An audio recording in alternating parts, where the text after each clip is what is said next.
प्रधानमंत्री नरेंद्र मोदी भारतीय मुख्य सचिवों के सम्मेलन को संबोधित करने के लिए पहुंचे धर्मशाला में प्रधानमंत्री का हुआ जोरदार स्वागत।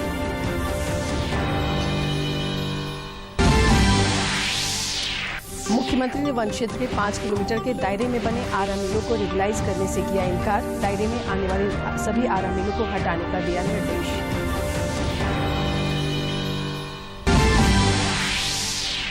रांची में हिंसा के बाद उपद्रवियों का पोस्टर लगाने पर रांची के वरीय पुलिस अधीक्षक को किया शो कॉज। गृह सचिव के विधान सचिव ने 2 दिनों में मांगा स्पष्टीकरण। और विधानसभा की आश्वासन समिति की बैठक में रेलवे ने दिलाया भरोसा। जामताड़ा के पलास्थली से अंडाल के बीच फिर से चलेगी ट्रेन। 3 महीने में होगा सर्वे।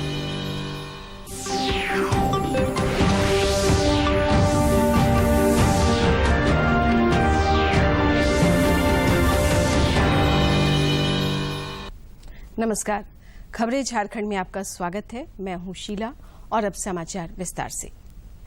प्रधानमंत्री नरेंद्र मोदी मुख्य सचिवों के पहले राष्ट्रीय सम्मेलन को संबोधित करने के लिए धर्मशाला पहुंचे। प्रधानमंत्री के धर्मशाला पहुंचने पर जोरदार स्वागत किया गया। धर्मशाला में प्रधानमंत्री ने रोड शो किया और लोगों का हाथ जोड़कर अभिवादन किया।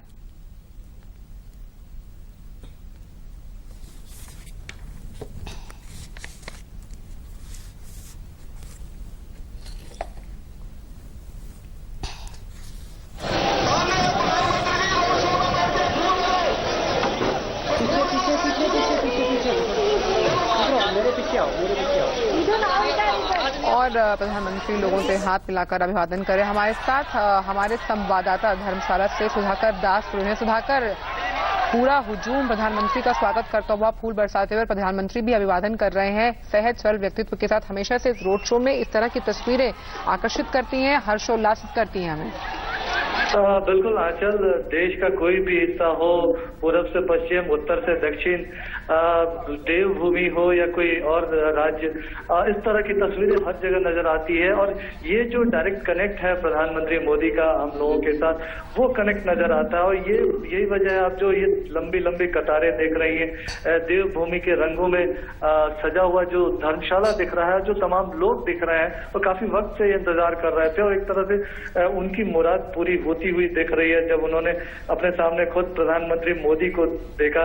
और पीएम मोदी के लिए भी कहे तो हिमाचल प्रदेश कोई नया नहीं है। कई बार उसको हिमाचल प्रदेश को एक दूसरा घर बताते हैं। जब वो संगठन में थे तो संगठन हिमाचल के प्रभारी भी रहे थे।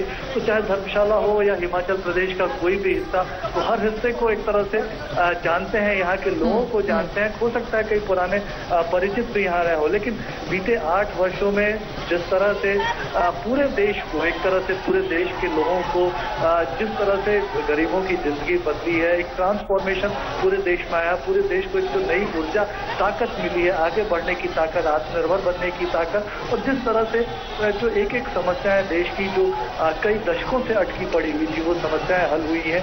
और उसकी वजह से ये जो अपार जनसमूह, ये प्यार प्रधानमंत्री मोदी के लिए दिख रहा है। और जाहिर तौर पर हर दिन ये प्यार लोगों के लिए बढ़ता जा रहा है। मैं जहां जिस पॉइंट पे खड़ा हूं, अचल मैं बता दूं, खासतौर से महिलाएं, युवा, बच्चे, ये काफी संख्या में यहाँ इस वक्त है और कई घंटों से वो इंतजार कर रहे हैं पीएम मोदी का। और निश्चित तौर पर हालांकि ये स्वागत के लिए तैयारी एक फॉर्मल रोड शो भी नहीं कहेंगे, लेकिन बावजूद इसके इतनी बड़ी संख्या में लोग सिर्फ सूचना के साथ कि प्रधानमंत्री मोदी उनके शहर में आए हैं, यहाँ पहुंचे हैं, तो बहुत जबरदस्त तस्वीर। और पीएम मोदी किस तरह से 130 करोड़ देशवासियों का नेतृत्व कर रहे हैं, देश को आगे ले जाने के लिए काम कर रहे हैं, उसका ये एक रिफ्लेक्शन धर्मशाला की इस सड़क पर दिख रहा है। बिल्कुल, और यही हम देख पाते हैं कि किस तरह से जब वो लोगों के साथ सहज तरीके से संवाद करते हैं, मन की बात टटोलते हैं, और ये जिस तरह से पारंपरिक वेशभूषा में उनका स्वागत किया गया, ये जो प्यार है, ये जो लोगों का अभिवादन करने का उनका तरीका है, लोगों का जुड़ने का तरीका, ये कहीं ना कहीं उनको अलहदा व्यक्तित्व का धनी बनाता है। बिल्कुल, देखिए, और झारखंड समेत देश भर में पिछले कुछ दिनों से कोरोना संक्रमण का दायरा फिर से बढ़ता जा रहा है। देश में पिछले 24 घंटे के दौरान कोरोना के 12,213 नए संक्रमितों की पहचान की गई, जबकि इस अवधि में 7,624 संक्रमित स्वस्थ भी हुए हैं। केंद्रीय स्वास्थ्य मंत्रालय ने सभी राज्यों को कोरोना संक्रमण के प्रसार को थामने के लिए एहतियाती उपायों पर सख्ती से अमल करते रहने का सुझाव दिया है। देश भर में पिछले 24 घंटों में 12,000 से ज्यादा मामले दर्ज किए गए। वहीं पिछले 24 घंटों में 7,624 मरीज उपचार करवाकर स्वस्थ हो चुके हैं, जिसके बाद देश में रिकवरी रेट 98.65% हो गया है। वहीं साप्ताहिक पॉजिटिविटी रेट वर्तमान में 2.38% दर्ज किया गया है। दैनिक पॉजिटिविटी रेट भी 2.35% हो गया है। देश में कोरोना संक्रमण के सक्रिय मामलों की संख्या 58,215 है। देश में कोरोना को शिकस्त देने में टीकाकरण अभियान भी बेहद कारगर सिद्ध हुआ है और अब तक 1,95,67,37,000 से अधिक कोविड रोधी टीके लगाए जा चुके हैं। 21,000 से अधिक टीके लगाए गए। टीकाकरण अभियान देश में लोगों की कोविड से सुरक्षा का एक महत्वपूर्ण माध्यम है और इसकी उच्च स्तर पर लगातार समीक्षा और निगरानी की जा रही है। कोवैक्सीन की बूस्टर डोज कोरोना वायरस के डेल्टा वेरिएंट स्वरूप के खिलाफ टीके का प्रभाव बढ़ा दी है। साथ ही ओमिक्रॉन के BA.1 और BA.2 वेरिएंट के खिलाफ प्रतिरक्षा मजबूत करती है। भारतीय आयुर्विज्ञान अनुसंधान परिषद ICMR और भारत बायोटेक के अध्ययन में ये बात कही गई है। वैज्ञानिकों ने डेल्टा स्वरूप के खिलाफ टीकाकरण की 2 और 3 खुराक के बाद कोवैक्सीन से मिलने वाली सुरक्षा और ओमिक्रॉन के स्वरूपों के खिलाफ प्रभाव का अध्ययन किया। इसके नतीजे अमेरिकी जर्नल बायोआर्क्सिव में प्रकाशित हुए हैं। ICMR और भारत बायोटेक ने कहा, डेल्टा स्वरूप पर अध्ययन में दूसरी तीसरी डोज के बीच सुरक्षात्मक प्रतिक्रिया की तुलना करने पर बूस्टर डोज के फायदे दिखे।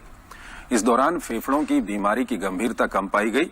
वहीं दूसरे अध्ययन में तीसरी खुराक के बाद ओमिक्रॉन के उपस्वरूपों के खिलाफ सुरक्षात्मक प्रतिक्रिया देखी गई। अध्ययन में प्लेसिबो समूहों के मुकाबले टीका लेने वालों में फेफड़ों का संक्रमण कम पाया गया। मांडर विधानसभा उपचुनाव को लेकर प्रत्याशियों ने जनसंपर्क अभियान तेज कर दिया है। विभिन्न दलों के उम्मीदवार और निर्दलीय प्रत्याशी भी वोटरों से संपर्क साधकर मतदान की अपील कर रहे हैं। कांग्रेस प्रत्याशी शिल्पी नेहा तिर्की ने कल जनसभाओं को संबोधित किया। वहीं भाजपा प्रत्याशी गंगोत्री कुजूर के समर्थन में पार्टी विधायक दल के नेता बाबूलाल मरांडी ने बलसोकरा और सोंस पंचायत में आयोजित चंद चौपालों में कार्यकर्ताओं और आम लोगों को संबोधित किया। मुख्यमंत्री हेमंत सोरेन ने वन क्षेत्र के 5 किलोमीटर के दायरे में चल रहे आरा मिलों को रेगुलाइज करने के प्रस्ताव को ठुकरा दिया है। वन विभाग ने सरकार से कहा था कि वर्ष 1994 के पहले से जो आरा मिल चल रहे हैं उन्हें रेगुलाइज कर दिया जाए। मुख्यमंत्री ने वन विभाग को आदेश दिया है कि वन क्षेत्र के 5 किलोमीटर के दायरे में आने वाले सभी आरा मिलों को जल्द हटाने की कार्रवाई करें। भारतीय थल, जल और वायुसेना में इस साल 46,000 अग्निवीरों की भर्ती होगी। रांची के दीपाटोली स्थित 23 इन्फेंट्री डिवीजन के मेजर जनरल राजेश कुमार ने कहा कि झारखंड में अग्निवीरों की बहाली एरिया रिक्रूटमेंट ऑफिस के जरिए होगा। प्रेस कॉन्फ्रेंस में ब्रिगेडियर अश्विनी नायर, कर्नल मंजीत सांगवान और कर्नल राममूर्ति भी मौजूद थे। इन्फेंट्री डिवीजन के मेजर जनरल राजेश कुमार ने पत्रकारों से बातचीत में कहा कि 17.5 साल से 21 साल तक के युवाओं के लिए अग्निपथ योजना के तहत जल, थल और वायुसेना में बहाली की जाएगी। उन्होंने कहा कि अगले 90 दिनों में इस योजना के तहत बहाली प्रक्रिया शुरू कर दी जाएगी। As you are aware that character of warfare is changing, for which the Indian armed forces need to adapt themselves. There is a requirement for skilled intake to meet the challenges of the futuristic battlefield by tapping into the vast youthful demographic profile that our country is blessed with. सेना में देश के 755 जिलों में से केवल 168 का ही 75% से अधिक का योगदान है। अब इस योजना के तहत सभी 7,226 ब्लॉकों को सेना में प्रतिनिधित्व का मौका मिलेगा। अग्निपथ योजना ITI और अन्य तकनीकी प्रतिष्ठानों से भर्ती करके सैनिकों की तकनीकी सीमा को बढ़ाएगी। अग्निवीरों का चयन 4 साल के लिए किया जाएगा। इस दौरान 10 हफ्ते से लेकर 6 महीने तक की ट्रेनिंग दी जाएगी। The Agnipath scheme will increase the technological threshold of the soldiers by carrying out recruitment from the ITIs and other technical institutes. Realized is, out of the total 755 districts in the country, only 168 alone contribute more than 75% of the intake. By this reform, it will be made more democratic. That is, representation will go down to the block level. इस दौरान colonel Manjeet सागवान ने बताया कि अग्निपथ योजना के तहत वर्ष 2030 तक भारतीय सैन्य बलों की औसत आयु को 32 वर्ष से घटाकर 24 से 26 वर्ष कर दिया जाएगा। उन्होंने बताया कि तीनों सेनाओं में इस वर्ष 46,000 नियुक्तियां की जाएगी। अभी हमारी जो सेना की एवरेज एज है वो तकरीबन 32 साल है। इस स्कीम के लागू होने के बाद अगले 6 से 7 साल में ये एवरेज एज तकरीबन 24 से 26 साल हो जाएगी। तो हमारी सेना को ट्रांसफॉर्म करने के लिए into a youthful, modern and tech savvy army, there is a need to harness the youth's potential and make him a future ready soldier. यह योजना युवाओं को छोटी और लंबी दोनों अवधि के लिए सेवा करने का मौका प्रदान करेगा। इतना ही नहीं, सेवा में रहते हुए सम्मानजनक वेतन और भत्ता भी मिलेगा। साथ ही साथ दूसरे क्षेत्र में करियर बनाने के लिए युवाओं को वित्तीय, तकनीकी और संस्थानिक तौर पर सशक्त भी बनाएगा। रांची से करमबीर के साथ मैं दिवाकर कुमार। रांची स्टेशन के उत्तर और दक्षिणी छोर को रोड अंडर ब्रिज के माध्यम से जोड़ा जाएगा। इस कार्य के लिए रेलवे मंत्रालय की ओर से स्वीकृति मिल गई है। ये जानकारी हटिया रेल मंडल के डीआरएम प्रदीप गुप्ता ने संवाददाता सम्मेलन में दी। उन्होंने बताया कि योजना के तहत रांची स्टेशन के उत्तर और दक्षिणी छोर में नए स्टेशन बिल्डिंग का निर्माण होगा। नई बिल्डिंग में 10 लिफ्ट और 17 स्वचालित सीढ़ियां लगेंगी।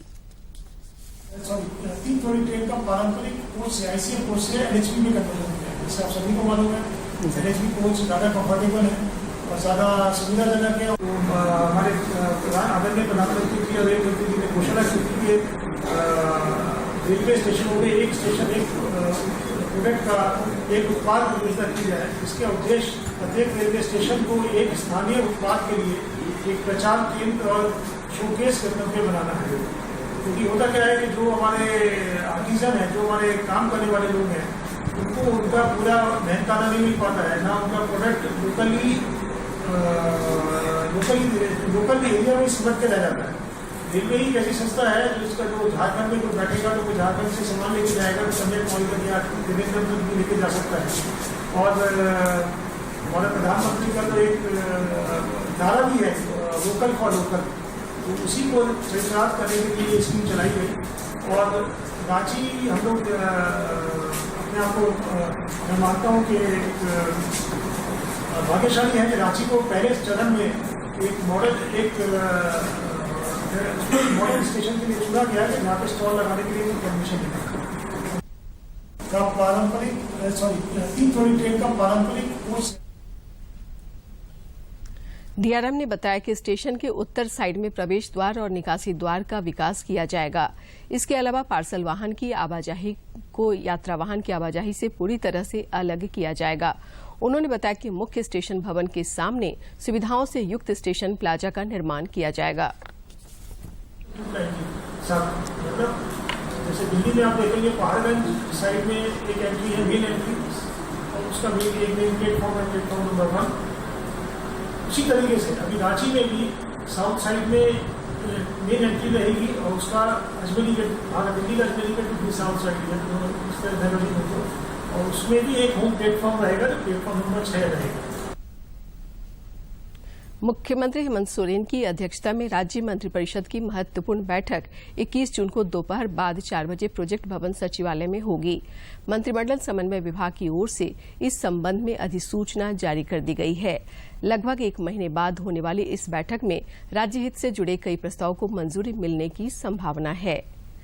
राज्य सरकार के गृह विभाग के प्रधान सचिव राजीव अरुण एक्का ने 14 जून को रांची पुलिस की ओर से कथित उपद्रवियों को फोटो सहित पोस्टर लगाए जाने पर रांची के वरीय पुलिस अधीक्षक को शोकॉज किया है। विभाग ने पत्र जारी कर एसएसपी से 2 दिनों के अंदर स्पष्टीकरण देने को कहा है।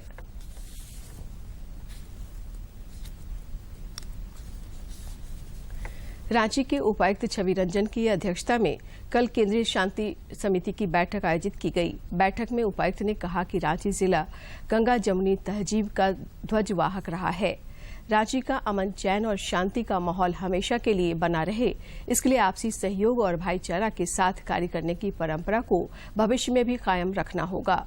उपायुक्त ने कहा कि सोशल मीडिया पर किसी भी तरह की अफवाहों के आने पर पुलिस पदाधिकारियों को अवश्य जानकारी दें।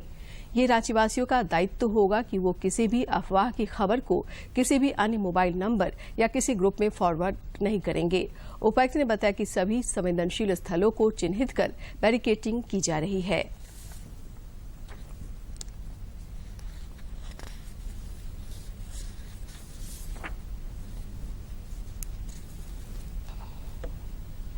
और सभी लोगों ने एक स्वर में इसका खंडन किया है जो 10 तारीख को हुआ है। और शांति समिति के सदस्य विभिन्न धार्मिक स्थल का जिम्मेदारी भी है। और 17 तारीख को जो नमाज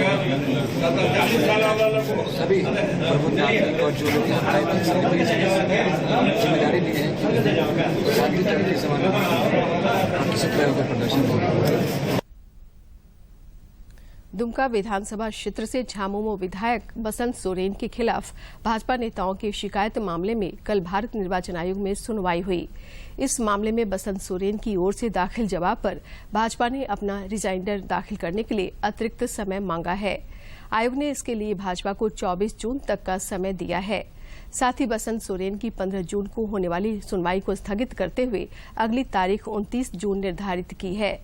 गौरतलब है कि भाजपा नेताओं ने बसंत सोरेन पर स्टोन और माइनिंग कंपनी में साझेदार होने का आरोप लगाया है। इस मामले में राज्यपाल ने भारत निर्वाचन आयोग से परामर्श मांगा है, जिसके आलोक में निर्वाचन आयोग मामले की सुनवाई कर रहा है। जामताड़ा जिले के नाला प्रखंड के पलास्थली से अंडाल के बीच फिर से रेल परिचालन बहाल करने के लिए रेलवे 3 महीने के अंदर सर्वे कर रेल मार्ग को चिन्हित कर लेगा। इसके बाद बजट तैयार कर रेलवे बोर्ड को भेजा जाएगा। विधानसभा अध्यक्ष रविन्द्रनाथ महतो की ओर से बुलाई गई आश्वासन समिति की बैठक में रेलवे के अधिकारियों ने ये भरोसा दिलाया। इस दौरान समिति ने झारखंड के 450 चौकीदारों दफादारों को सेवा से हटाए जाने पर भी चर्चा की। मौके पर गृह सचिव ने समिति को आश्वस्त किया कि 3 महीने में मामला का निपटारा कर चौकीदारों वफादारों को पुनः नियुक्त कर लिया जाएगा। प्रधानमंत्री नरेंद्र मोदी इस महीने की 26 तारीख को आकाशवाणी पर मन की बात कार्यक्रम के जरिए देश विदेश के लोगों के साथ अपने विचार साझा करेंगे।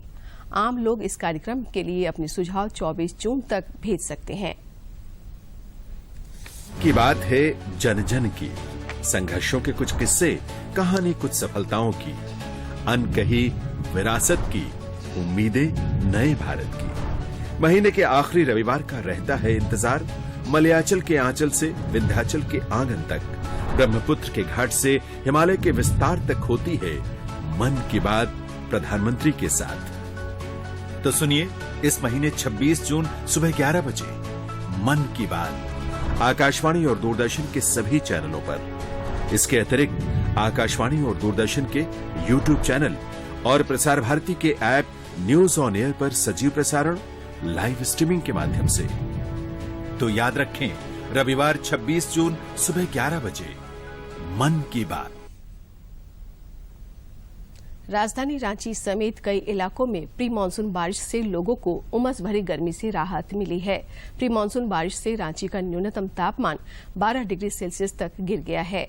रांची स्थित मौसम विज्ञान केंद्र ने कहा है कि आज और कल राज्य के दक्षिणी और मध्य भाग में कहीं कहीं भारी बारिश हो सकती है।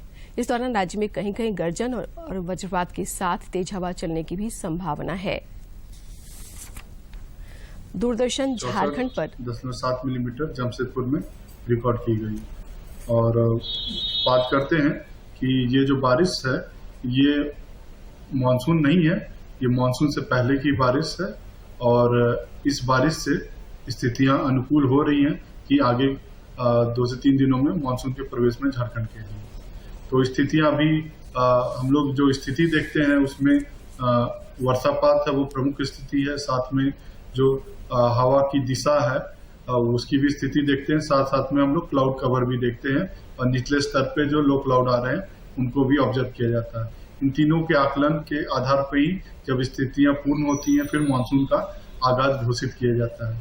तो अभी हम लोग नजर बनाए हुए हैं और जैसी ही स्थितियां और अनुकूल होती हैं तो मानसून का जो आगाज है झारखंड के लिए घोषित किया जाएगा।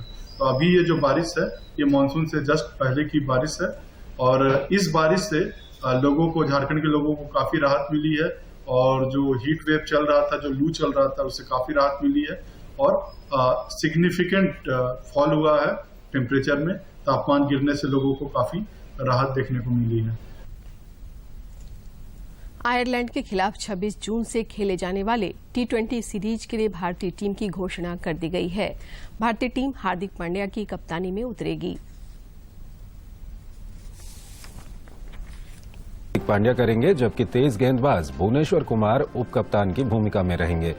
इनके अलावा ईशान किशन, ऋतुराज गायकवाड़, संजू सैमसन, सूर्य कुमार यादव, वेंकटेश अय्यर, दीपक हुडा, राहुल त्रिपाठी, दिनेश कार्तिक जो विकेट कीपर हैं, युजवेंद्र चहल, अक्षर पटेल, रवि बिश्नोई, हर्षल पटेल, अवेश खान, अर्शदीप सिंह और उमरान मलिक भारतीय टीम के हिस्सा होंगे। मई महीने में देश से निर्यात में 20% से ज्यादा की बढ़ोतरी देखी गई है। केंद्र सरकार द्वारा जारी आंकड़ों के मुताबिक मई महीने में देश का निर्यात $39 अरब रहा। अरब डॉलर रहा, जो बीते साल मई माह के निर्यात की तुलना में 20% ज्यादा है। चालू वित्त वर्ष 2022-2023 के अप्रैल मई माह के दौरान कुल निर्यात लगभग 25% बढ़कर 78.72 अरब अमेरिकी डॉलर पर पहुंच गया। इसी तरह अप्रैल मई 2022-2023 में आयात 45.42% बढ़कर 123.41 अरब डॉलर हो गया है। केंद्र सरकार राज्यों की ऊर्जा उत्पादक कंपनियों को रियायती दरों पर कोयला उपलब्ध करा रही है। इन कंपनियों को बहुत कम मूल्य पर कोयला आपूर्ति की जा रही है। पर्याप्त मात्रा से अधिक पेट्रोल एवं डीजल का उत्पादन है। इस अभूतपूर्व वृद्धि ने स्थानीय स्तर पर कुछ अस्थायी लॉजिस्टिक्स संबंधी मसले खड़े किए हैं। तेल कंपनियों ने डिपो और टर्मिनलों पर भंडार में वृद्धि करने के जरिए इन मुद्दों का समाधान करने की पूरी। केंद्र सरकार ने कहा है कि देश में पेट्रोल और डीजल की पर्याप्त मात्रा उपलब्ध है। पेट्रोलियम और प्राकृतिक गैस मंत्रालय ने कहा है कि कुछ राज्यों में विशिष्ट स्थानों पर पेट्रोल और डीजल की मांग में वृद्धि हुई है।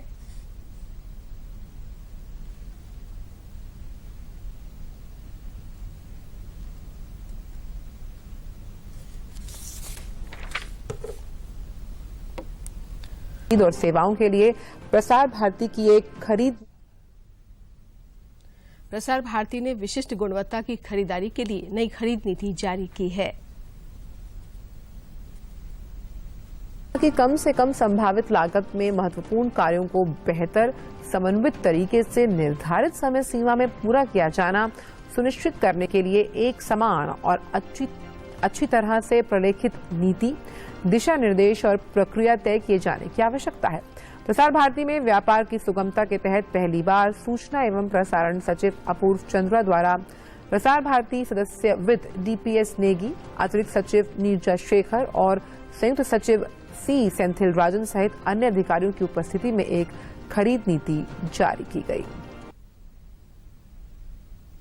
अमरनाथ यात्रा की सभी तैयारियां पूरी कर ली गई है। अमरनाथ श्राइन बोर्ड के मुख्य कार्यकारी अधिकारी ने 14 जून को प्रथम पूजा की थी, जिसमें श्राइन बोर्ड के अधिकारी और जिला प्रशासन के अधिकारी मौजूद थे। की थी जिसमें श्राइन बोर्ड के अधिकारी और जिला प्रशासन के अधिकारी मौजूद रहे थे। हमने आपको कल ये खबर दिखाई थी।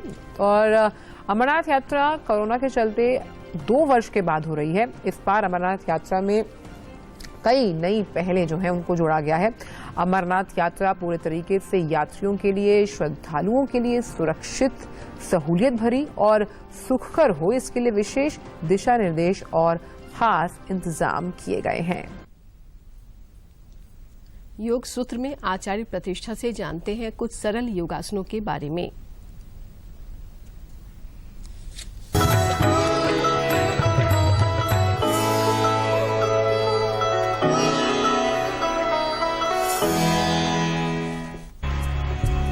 नमस्ते, मैं हूँ आचार्य प्रतिष्ठा।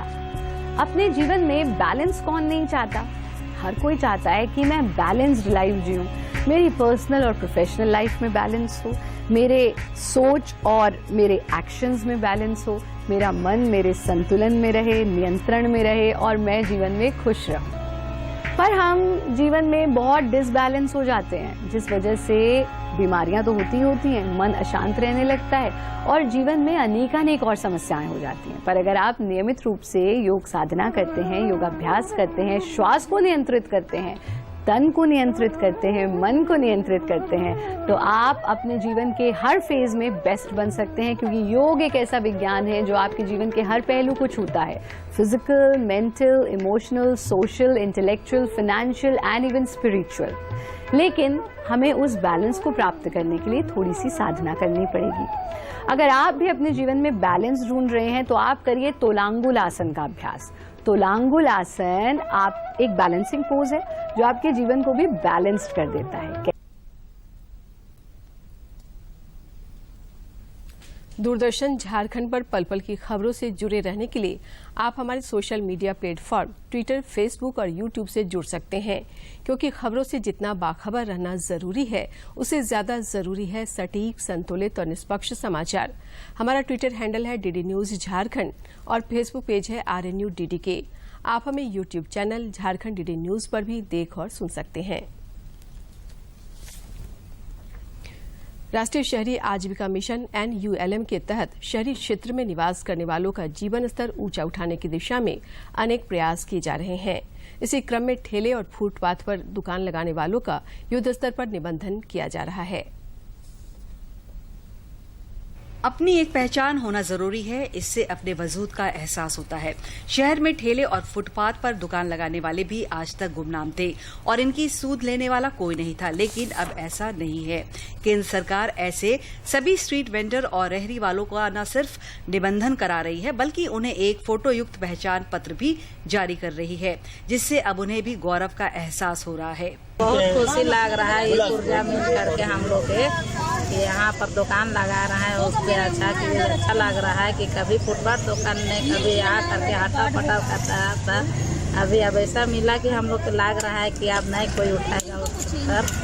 फुटपाथ दुकानदार बताते हैं कि पहले तो उनका कोई वजूद ही नहीं था और उन्हें जिल्लत के साथ यहाँ वहाँ भटकना पड़ता था, लेकिन केंद्र सरकार अब उनके लिए न सिर्फ बाजार में स्थान उपलब्ध करा रही है, बल्कि उनकी पूंजी की भी व्यवस्था कर रही है। कमाने खाने के लिए इतना ले और पैसा पूंजी करो और कमाओ और खाओ, रास्ता में नहीं भटकने पड़ेगा, इसलिए दे रहा है। दरअसल केंद्र सरकार का प्रयास है कि रेहड़ी ठेले वालों की जिंदगी भी आसान और सम्मानजनक हो। इसके लिए ऐसे फुटकर दुकानदारों की पहचान कर उनके लिए स्थायी बाजार के साथ साथ शुरुआती पूंजी की भी मदद दी जा रही है। क्योंकि इन लोगों को एक आई कार्ड दिया जा रहा है और सर्टिफिकेट दिया जा रहा है, जिससे ये लोग अपने आप को प्रमाणित कर पाएगी कि हम लोग वेंडर हैं। और इस तरह से आई कार्ड और सर्टिफिकेट हम लोग वितरण कर रहे हैं दुकान दुकान जा कर के, ताकि इससे ये भी पता चल रही है कि इनका सही में दुकान है या नहीं। सर्वे के दौरान में छट करके फिल्टर होकर के निकल रही है और सही लोगों को हम लोग आई कार्ड और सर्टिफिकेट। अंत में मुख्य समाचार एक बार फिर। प्रधानमंत्री नरेंद्र मोदी मुख्य सचिवों के राष्ट्रीय सम्मेलन को संबोधित करने के लिए पहुंचे धर्मशाला में प्रधानमंत्री का हुआ जोरदार स्वागत। मुख्यमंत्री वन क्षेत्र के 5 किलोमीटर के दायरे में बने 11 मिलों को लीगलाइज करने से किया इनकार। दायरे में आने वाले सभी 11 मिलों को हटाने का दिया निर्देश। रांची में हिंसा के बाद उपद्रवियों का पोस्टर लगाने पर रांची के वरीय पुलिस अधीक्षक को किया शो कॉज। विभाग के प्रधान सचिव ने 2 दिनों में मांगा स्पष्टीकरण।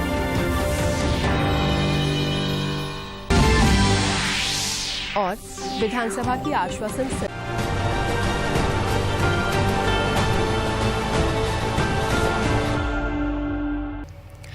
जनता दल यूनाइटेड के प्रदेश अध्यक्ष और राज्यसभा के नवनिर्वाचित सांसद खीरू महतो का पाकुड़ पहुंचने पर पार्टी कार्यकर्ताओं ने भव्य स्वागत किया। जिला कमेटी की बैठक में शिरकत करने पहुंचे श्री महतो ने कार्यकर्ताओं को संगठन को ग्राम स्तर पर मजबूत करने के साथ सरकार की जन विरोधी नीतियों के खिलाफ आवाज बुलंद करने का निर्देश दिया। रांची के धुर्बा थाना क्षेत्र से पुलिस ने डिजिटल भूमि रिकॉर्ड डेटा में छेड़छाड़ करने के मामले में एक आरोपी को गिरफ्तार किया है। गिरफ्तार आरोपी का नाम शमसुद्दीन अंसारी उर्फ शम्मी है और वो चतरा जिले का रहने वाला है। इस मामले में रांची के राष्ट्रीय सूचना विज्ञान केंद्र के वरीय निदेशक प्रदीप कुमार पटेल ने एफआईआर दर्ज कराई है। गिरिडीह पुलिस ने अंतर्राज्यीय एटीएम मशीन चोरी करने वाले गिरोह के 3 सदस्यों को रुपये से भरे एटीएम मशीन के साथ गिरफ्तार किया है। गिरिडीह जिले के पुलिस अधीक्षक अमित रेणु ने बताया कि गिरोह में 8 अपराधी शामिल थे, जिनमें 5 फरार होने में सफल रहे। चतरा जिले में अनियंत्रित कार ने तबाही मचाते हुए 2 बाइक को अपनी चपेट में लेने के बाद दुर्घटनाग्रस्त हो गया। अनियंत्रित कार से हुई टक्कर की घटना में 2 बाइक सवार गंभीर रूप से घायल हो गए। इन्हें सदर अस्पताल में प्राथमिक उपचार के बाद बेहतर इलाज के लिए हजारीबाग रेफर कर दिया गया है। राष्ट्रीय स्वास्थ्य मिशन एनएचएम के अभियान निदेशक आदित्य कुमार आनंद की अध्यक्षता में लेप्रोसी केस डिटेंशन कैंपेन की बैठक हुई। बैठक में उन्होंने कहा कि कुष्ठ का इलाज संभव है। ये रोग न अभिशाप है और न ही पुश्तैनी रोग। इसके जल्द जांच और इलाज से कुष्ठ से निजात मिलता है। रांची नगर निगम ने निगम क्षेत्र अंतर्गत सभी हॉस्टल, लॉज, बैंक्वेट हॉल, विवाह भवन, धर्मशालाओं के संचालकों को नोटिस जारी किया है। नगर निगम के अपर नगर आयुक्त की नोटिस में कहा गया है कि 30 जून तक ऑनलाइन माध्यम से लाइसेंस के लिए आवेदन जमा करें, अन्यथा कार्रवाई के लिए तैयार रहें। चतरा जिले के राजपुर थाना क्षेत्र के कसियाडीह गांव में पुरानी जमीनी रंजिश में एक ग्रामीण की गोली मारकर हत्या कर दी गई। हत्या का आरोप परिजनों ने गांव के ही 3 युवकों पर लगाया है। इसके बाद पुलिस तीनों युवकों को हिरासत में लेकर पूछताछ कर रही है। रांची के चर्च रोड में स्थित मां काली मंदिर में सांसद संजय सेठ ने पूजा अर्चना की और शहर में अमन शांति के लिए प्रार्थना किया। बाद में उन्होंने काली मंदिर परिसर का जायजा लिया और आसपास के दुकानदारों तथा अन्य लोगों से संवाद कर पिछले दिनों हुई पूरी घटना की जानकारी ली। गुमला जिले में सरहुल संचालन समिति घाघरा के तत्वावधान में यूपीएससी में सफल अंकित बड़ाइक और खेलो इंडिया यूथ गेम्स में राष्ट्रीय कीर्तिमान स्थापित कर स्वर्ण पदक जीतने वाली एथलीट सुप्रीति कच्छप को सम्मानित किया गया। समिति ने सुप्रीति को 5,000 रुपये बतौर सहयोग प्रदान किया। JK international senior division football league का पहला मैच जेजेसी चुट्टू और बिरसा क्लब कोकर के बीच खेला गया, जो गोल रहित रहा। इससे पहले राज्यसभा सदस्य महुआ मांझी ने फुटबॉल लीग का उद्घाटन खिलाड़ियों से परिचय प्राप्त कर किया।